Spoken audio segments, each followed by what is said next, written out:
اس کے بعد اپنے امام سے روز بیعت کریں. اور وہ بیعت آسان ہے, بہت مشکل نہیں ہے, بس ایک دفعہ انسان کو عادت ڈالنی پڑتی ہے, اور وہ دعائے عہد پڑھنا ہے کہ کم از کم فجر کے بعد انسان ہر روز, اور روایت ہے چھٹے امام جعفر صادق اللہم صلی علی محمد وعلی محمد جو 40 دن تک دعا عہد پڑھے گا, وہ اگر مر بھی جائے تو ظہور میں اسے قبر سے اٹھایا جائے گا. تو آپ یہاں سے جانے کے لیے یہ عہد کر کے, جو پڑھتے ہیں ماشاءاللہ بہت اچھی بات ہے, جو نہیں پڑھتے وہ یہاں سے جائیں, اور یہاں سے جانے کے بعد یہ عہد کریں کہ ہم یہاں سے جانے کے بعد ہر روز صبح مولا آپ کو یاد کریں گے. اسی دعا کے جملے ہیں, انہم یرونہ بعیدا ونراہ قریبا, مولا وہ آپ کو دور دیکھتے ہیں مگر میں آپ کو بہت قریب دیکھ رہا ہوں. وہ یہ جو اللہم ارنی طلعت الرشیدہ والغرۃ الحمیدہ, یہ پروردگار مجھے وہ زیبا چہرہ دکھا, وہ درخشندہ پیشانی دکھا. وہ ظاہر ہے انسان دنیا کو دیکھے اور اس یوسف زہرا کو نہ دیکھے تو انسان کی زندگی ادھوری ہے. ہماری زندگی میں جب تک یہ تشنگی پیدا نہیں ہوگی کہ ہماری زندگی میں کمی ہے کسی چیز کی, جب تک امام کا ظہور نہیں ہونے والا. جس طرح خود امام فرماتے ہیں کہ جس طرح تمہیں پانی کی پیاس محسوس ہوتی ہے, شدت میں پیاسے ہو اور تمہیں پانی احساس ہو, جس دن تمہیں ہمارا احساس ایسا ہو گیا, مثال کے طور پر ابھی آپ بہت دیر تک پانی نہ پئیں, البتہ موسم کو بہت گرم نہیں ہے, ٹھنڈا ہے, لیکن گلا خشک ہو جائے آدمی اور بہت دیر تک انسان کو تڑپے اور پانی ڈھونڈے اور انسان کو پانی کی تڑپ ہو, اگر اتنا احساس ہمیں وقت کے امام کا ہوا تو پھر امام کا ظہور ہوگا. تو آپ سب بہرحال فیملی یہ ہے, آپ اپنے گھر کے ماحول کو ایسا بنائیں کہ جس میں امام تشریف لے کر آئیں. آپ کے گھر میں انسان گناہوں سے دور ہو, انسان کے گھر میں جو ہے وہ اچھا ہو, اور خاص طور پہ آپس میں محبتیں ہوں, نفرتیں نہ ہوں, خاندانی نفرتیں, محلے کی دور, یہ چھوٹی چھوٹی چیزیں انسان کو امام سے بڑی دور کر دیتی ہیں.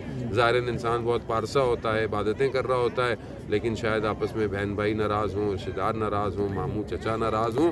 وہ بھی ایسے لوگ امام تک کیسے پہنچیں گے جب وہ چھوٹی چیزوں کو درگزر نہ کر پائیں, چھوٹی چھوٹی باتوں کو چھوڑ نہ پائیں, تو وہ امام کے کس کام آئیں گے. جبکہ خود سید الشہداء علیہ الصلوۃ والسلام نے کربلا میں اپنے جو لوگ تھے ان سے کہا کہ اگر کسی کے اوپر, کسی کے گردن پر حق ہے کسی کا, تو وہ میرے ساتھ نہ آئے.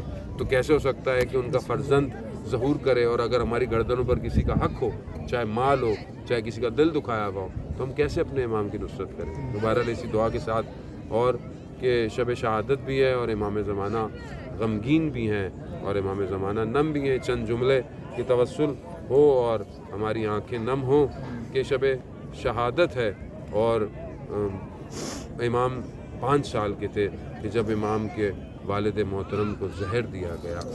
1100 تقریباً 80-82 سال ہو گئے امام کے بابا کی شہادت کو, اور ابھی تک امام کے وہ غم امام کے سینے میں ہے. امام, ظاہر ہے ہم کتابوں میں چیزوں کو پڑھتے ہیں, امام نے ان ساری چیزوں کو خود دیکھا ہے. وہ کہ امام نے خود دیکھا کہ جب امام کے والد کو زہر دیا گیا اور امام کو بلایا, امام سجدے کی حالت میں تھے, امام کو جب اس کمرے سے بلایا تو دیکھا کہ بابا پیاس کی وجہ سے ان کے لب ہل نہیں پاتے, پانی کی طلب ہوئی, پانی اپنے بابا کے لبوں تک لے کر آئے, لیکن پیاس کی شدت پانی پینے سے جو ہے وہ رکاوٹ ڈالتی ہے. لیکن آپ خود سوچیں, وقت کے امام نے جو ہے وہ زیارت نائیہ میں جو جملے بیان کرے بالکل ایسے ہی جیسے امام زمانہ. حقیقت ہے کہ امام زمانہ جانتے ہیں روز عاشورہ کیا ہوا.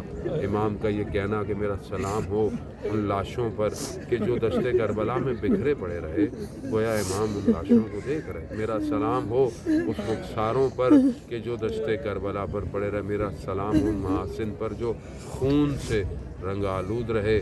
میرا سلام ہو ان جلتے ہوئے خیموں پر. میرا سلام ہو اس شیر خوار بچے پر کہ جس کی گردن سے خون ٹپکتا رہا. وہ بیا امام زمانہ, آپ اپنے بابا آپ کے قریب تھے, آپ اپنے بابا کو پانی پلانا چاہتے تھے مگر پانی نہ پلا سکے. مگر سلام ہو آپ کے جد پر کہ جو پیاسے تھے اور ان کی گردن کو ان کے تن سے جدا کیا, اور ان کا بیٹا بیمار تھا, آپ نے اپنے بابا کو غسل دیا, کفن دیا. یا امام زمانہ مگر آپ کے جد کا بدن 3 دن تک دشتے کربلا کی خاک کو کھاتا رہا. الا لعنت اللہ علی القوم الظالمین وسیعلم الذین ظلموا ای منقلب ینقلبون. پروردگار امام زمانہ کے ظہور میں تعجیل عطا فرما. الہی ان آمین. کے ناصروں ان کے مددگاروں میں شمار فرما. الہی آمین. جو بھی یہاں موجود ہیں پروردگار ان کی جائز خواہشات کو پورا الہی فرما. آمین. جو مقصد اور جو دعائیں لے کر تیری بارگاہ میں پروردگار آئے انہیں پورا فرما. الہی ہمارے آمین. امام کو ہمارے اعمال سے راضی فرما. الہی ہم آمین. خطاکار ہیں، ہم گناہ گار ہیں پروردگار، ٹوٹے پھوٹے اعمال ہیں. ہمیں موت حق پر عطا فرما. الہی ہمارا آمین. خاتمہ خیر عطا فرما. الہی آمین. ہم کی مغفرت فرما. الہی ان کی آمین. قبر میں آسانیاں فرما. الہی آمین. پروردگار ہم سب کو اور ہمارے مرحومین کو روز قیامت میں اہل بیت کی شفاعت نصیب الہی فرما. آمین. پروردگار جہاں جہاں مسلمان ہیں ان کی جان مال عزت آبرو کی حفاظت فرما. الہی آمین. اللہم ارزقنا زیارت الحسین فی الدنیا و شفاعت آخر میں اللہم سورہ فاتحہ 3 دفعہ سورہ توحید پڑھ کر اپنے مرحومین، میرے مرحومین، تمام علماء، تمام شہداء، خاص طور پر استاد شہید صفت جعفر، شہید سردار، شہید عارف حسینی اور وہ ذاکر اہل بیت جو شہید نوید عاشق ان کا انتقال ہوا ہے، پروردگار ان کی روح کو پڑھ کر بخش. بسم اللہ الرحمن الرحیم. اللہم صلی علی محمد وعلی محمد وعجل الفرج.